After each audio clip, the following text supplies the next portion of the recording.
నమస్తే సలాం ఆదాబ్ మీరు చూస్తున్నారు ఎన్ఎస్ఓ టీవీ. నేటి వార్తల్లోకి వెళితే పవన్ కళ్యాణ్ ఆదేశిస్తే ఎక్కడి నుండైనా ఎమ్మెల్యేగా పోటీ చేయడానికి నేను సిద్ధమని శుక్రవారం జర్నలిస్టు భవన్లో జరిగిన విలేకరుల సమావేశంలో ప్రముఖ కొరియోగ్రాఫర్ జానీ మాస్టర్ వెల్లడించారు. ఈ సందర్భంగా జనసేన నాయకుడు జానీ మాస్టర్ మాట్లాడుతూ మా నేత పవన్ కళ్యాణ్ ఆశయ బాటలో నా ప్రయాణం కొనసాగుతుందని, పదవుల కోసం కాకుండా ప్రజా సేవ కోసం రాజకీయాల్లోకి రావడం జరిగిందన్నారు. మాట తప్పని మడం తిప్పనని ప్రజలకు హామీ ఇచ్చి అధికారంలోకి వచ్చిన నేతలు టీడీపీ హయాంలో నిర్మించిన డిడ్కో ఇళ్లను ఇప్పటి వరకు ఇవ్వకుండా పోవడం ప్రజలను మోసం చేయడమేనని జానీ మాస్టర్ విమర్శించారు. పేదల సొంత ఇంటి కలగానే మిగిలిపోయిందని, ఈ పాలనకు ప్రజలు చరమగీతం పాడే సమయం ఆసన్నమైందని పేర్కొన్నారు. పదవుల కోసం కాకుండా ప్రజాసేవ చేయాలనే సంకల్పం పవన్ కళ్యాణ్ ఆశయాన్ని నెరవేర్చాలని జనసేనతోని నా ప్రయాణమని వెల్లడించారు. మా నేత ఆదేశిస్తే ఎన్నికల బరిలోకి దిగేందుకు తాను సిద్ధంగా ఉన్నానని తెలిపారు. నెల్లూరు జిల్లా ప్రజలకు వైసీపీ నిరంకుశ పాలనను అర్థం చేసుకున్నారని, జిల్లా జనసేన నేతలు కార్యకర్తలు కొద్ది కాలంలోనే ప్రజలకు చేరువయ్యారని, అందరూ ఆశీస్సులతో జనసేనను బలంగా చేయాలని నిర్ణయించుకోవడం జరిగిందన్నారు. ఇక జనసేన సైనికులు తనకు సహకరిస్తున్నారని, వారు ఆశీస్సులతో నెల్లూరు నగరంలో జనసేన కంటూ ఒక చరిత్ర సృష్టించడం జరుగుతుందని అన్నారు. రాబో ఎన్నికల్లో జనసేన పార్టీ తరపున బలంగా ముందుకెళ్లేందుకు అందరం సిద్ధంగా ఉన్నామని ధీమా వ్యక్తం చేశారు. బడుగు బలహీన వర్గాల ప్రజల ఇంటికల ఆశలను నెరవేర్చడంలో వైసీపీ ప్రభుత్వం పూర్తిగా విఫలమైందని, గత టీడీపీ ప్రభుత్వ హయాంలో టిడ్కో ఇళ్లను లక్షలాదిగా కట్టించడం జరిగిందన్నారు. ఎన్నికలు కోడ్ రావడంతోనే కట్టిన ఇళ్లను ప్రజలకు అందించలేకపోయిందని తెలిపారు. వైసీపీ అన్యాయానికి వ్యతిరేకంగా ఈ నెల 10న మినర్వా గ్రాండ్ నుంచి వెంకటేశ్వరపురం టిడ్కో హౌసెస్ వరకు మహాధర్నాను జనసేన పార్టీ ఆధ్వర్యంలో నిర్వహిస్తున్నట్లుగా, ఈ ధర్నాకు పార్టీలకు అతీతంగా లబ్ధిదారులు కూడా వచ్చి ఈ యొక్క ధర్నాను విజయవంతం చేయవలసిందిగా జానీ మాస్టర్ పిలుపునిచ్చారు. ఈ కార్యక్రమంలో జనసేన పార్టీ నాయకులు కారంపూడి కృష్ణారెడ్డి, యువత జిల్లా అధ్యక్షులు ఈగా సురేష్, జనసేన పార్టీ ప్రధాన కార్యదర్శి కునుకుల కిషోర్, జనసేన మహిళా నాయకురాలు నాగరత్నం, జనసేన గుడి హరిరెడ్డి, ప్రశాంత్ కాకు మురళి, కృష్ణారెడ్డి తదితరులు పాల్గొన్నారు. సో ఆ ప్రభుత్వం నుంచి శాంక్షన్ చేశారు కాబట్టి వాళ్ళు వస్తారంటే సార్, ఈ పోరాటానికి ఎవరు వచ్చినా కూడా సార్, ఈ అంటే ఒక పార్టీ అని కదా సార్, ఏ పార్టీ అయినా వచ్చినా కూడా మన జనసేన కలుపుకుపోయి వాళ్ళకి న్యాయం చేయడానికి మేము ముందుంటాం సార్. సార్ నా సైడ్ నుంచి అయితే సార్ నేను ఎప్పుడు ఒక పదవి గురించో ఏదో సీట్ గురించి అయితే రాలేదు సార్. సమస్యలు ఉన్నాయి, ఆ సమస్యలను జనసేన పార్టీ తరపు నుంచి ముందు తీసుకుని ఆయన దృష్టికి తీసుకుని ఆ సమస్యలు క్లియర్ చేయాలని చెప్పి వచ్చాను సార్. చేయమంటే ఖచ్చితంగా చేస్తాను సార్. ఇంకేదైనా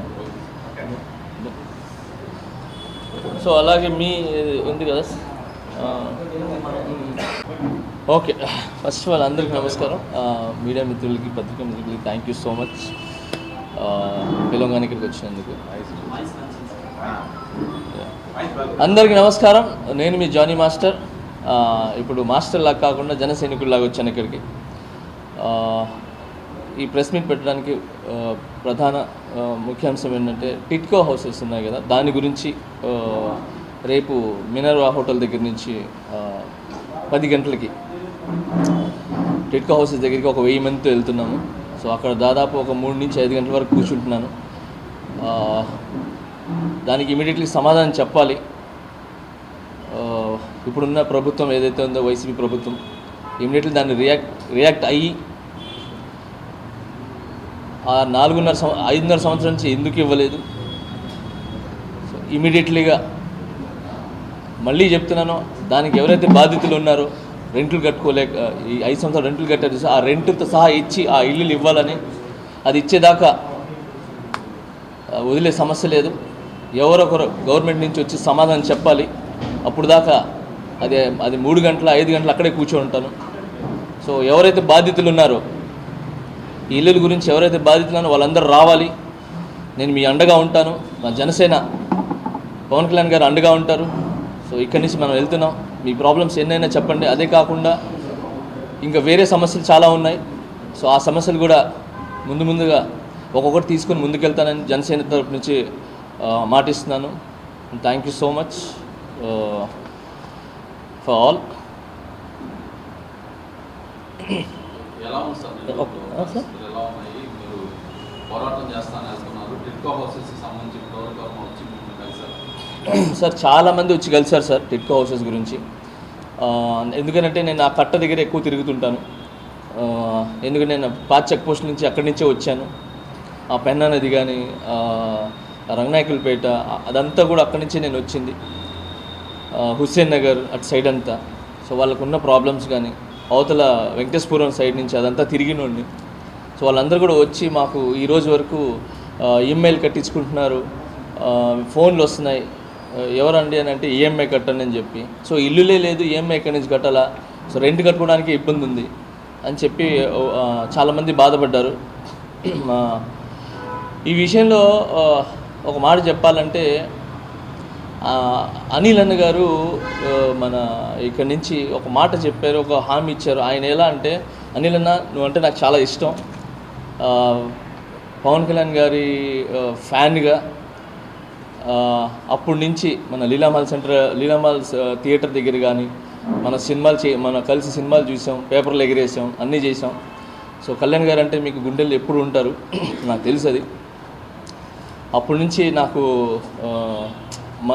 మన ఏదైతే దోస్తానా ఉందో మనం పోయింది. సో ఆ ఒక చనువుతో చెప్తున్నాను, నువ్వంటే నాకు చాలా ఇష్టం. కానీ టిడ్కో హౌస్ గురించి మీరు ఒక మాట ఇచ్చారు,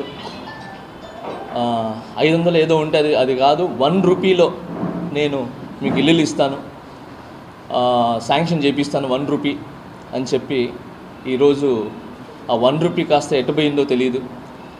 ఏదైనా అంటే అన్నా నువ్వు అంటావు ఒట్టేసి చెప్తా అని చెప్పి ఇప్పుడు నేను ఒక పాట పెట్టుకోవాలా, ఒట్టేసి చెప్పవా ఇంకొకసారి అని చెప్పడానికి కూడా లేదు, ఎందుకంటే ఇక్కడ లేకుండా వెళ్ళిపోయినావు నన్ను.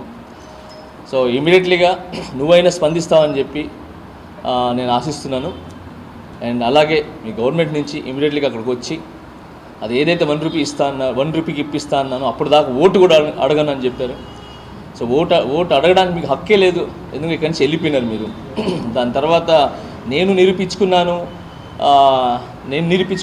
అని అంటే, అలా మీరు నిరూపించుకొని ఉంటే మిమ్మల్ని ఇక్కడి నుంచి పెట్టేవాళ్ళు, మిమ్మల్ని ఎందుకు వేరే దగ్గరికి వేస్తారు? సో మీరు నిరూపించుకోలే, ఫెయిల్.